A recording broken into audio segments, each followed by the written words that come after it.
With more homes on the market and prices holding steady, now could be the perfect time to buy, especially with new mortgage reforms kicking in on December 15th. Plus, with the Bank of Canada interest rate announcement on Wednesday, December 11th, buyers and sellers have plenty to look out for. Stick around for my personal advice if you're buying or selling in the near future, or jump straight to it. Now let's get started. Roll the intro.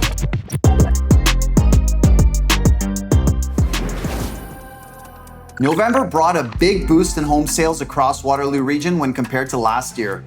However, sales dipped slightly from October and remain below Waterloo region's historical averages. My take, the market is balancing out and it's the calm before the storm in 2025. There's plenty of inventory available now for buyers to choose from, so with a little bit of effort, you'll be able to find your perfect fit. With that in mind, let's take a look at total sales. A total of 539 residential homes were sold through the MLS system in Waterloo region in November.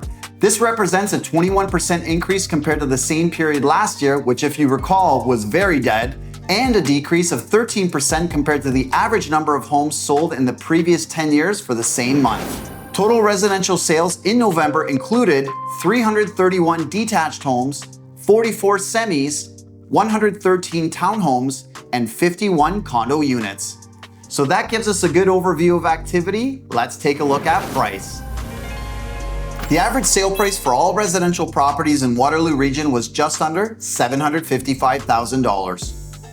Basically the same as November last year, but actually down 3.3% compared to October of this year. The average sale price of a detached home was just under $863,000.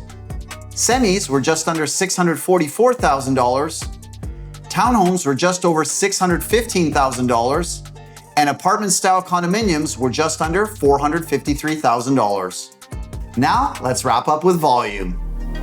There were 889 new listings added to the MLS system in KW and area in November, which is up 2.4% compared to November of last year, and up almost 19% compared to the previous 10-year average for November. There were 1,565 homes available for sale in an active status at the end of November. This is an increase of 20% compared to November of last year and up almost 58% compared to the previous 10-year average of 992 listings for November. There were 2.8 months of inventory at the end of November, an increase of almost 17% compared to last year. Condos continued to have the highest inventory with almost 6 months supply, followed by townhouses with almost 4 months supply, and detached homes with 2 months supply. The average number of days to sell in November was 27, consistent with the previous month, and 8 days longer than the previous 5-year average of 19 days. With Christmas and the holidays only a few weeks away, what do you do if you're buying or selling in the next month to 3 months? If you're looking at selling right now is probably not the ideal time to get your home on the market because we're going to experience a lull in the market usually from mid-December to about mid-January. So if you're thinking about electively listing your home right now is probably not the best time. If you have to sell, you have to sell. It is what it is. Homes are bought and sold every day of the year, and it is what it is. So just do what you have to do.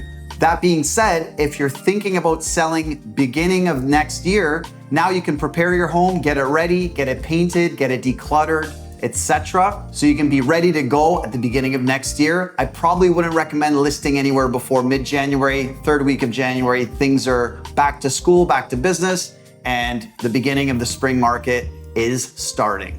Now, if you're buying, now could be a fantastic opportunity for you to purchase a home. Interest rates likely will go down on Wednesday, December 11th, whether it's by a quarter point or by half a point, we'll see. Now, in terms of inventory that's on the market right now, there's many people that are on the market sitting that need to sell. Now things are gonna soften up in December. It's gonna be a bit slower. You may have the opportunity to get the perfect home that fits your needs with minimal competition and for a better price. My prediction for 2025 is with interest rates being reduced and the new mortgage rules coming into effect December 15th, next year the pendulum will swing in the seller's favor. With a lower interest rate environment, it will pull more buyers into the market, which will swallow up the inventory and will increase prices. How much will they increase by? We'll wait and see. but that's what I'm predicting for 2025, and that will begin January, February, in my opinion. So if you're thinking of selling, get prepared to be on the market early spring. You might even be able to get on in February, depending on what's happening with inventory levels. If there's low inventory, which there typically is at the beginning of the year, and buyers looking, and lots of buyers, then it will be a hot start to the spring. Now, timing is everything, so if you don't need to move, don't move. It doesn't really matter. The month-to-month fluctuations are just statistics on a spreadsheet, and the market can swing up and down a few points every single month.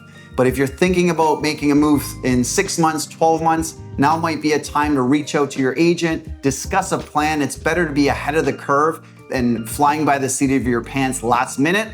There's plenty of things that you need to do to prepare your home to optimize the price and get somebody with a plan. That's what you need when there's lots of inventory on the market, when there's lots of competition. You need to optimize how your home stands out amongst the competition and have the best plan to do so. Anyways, folks, have a Merry Christmas. We'll see you in the new year. Happy holidays. Take care. Peace out.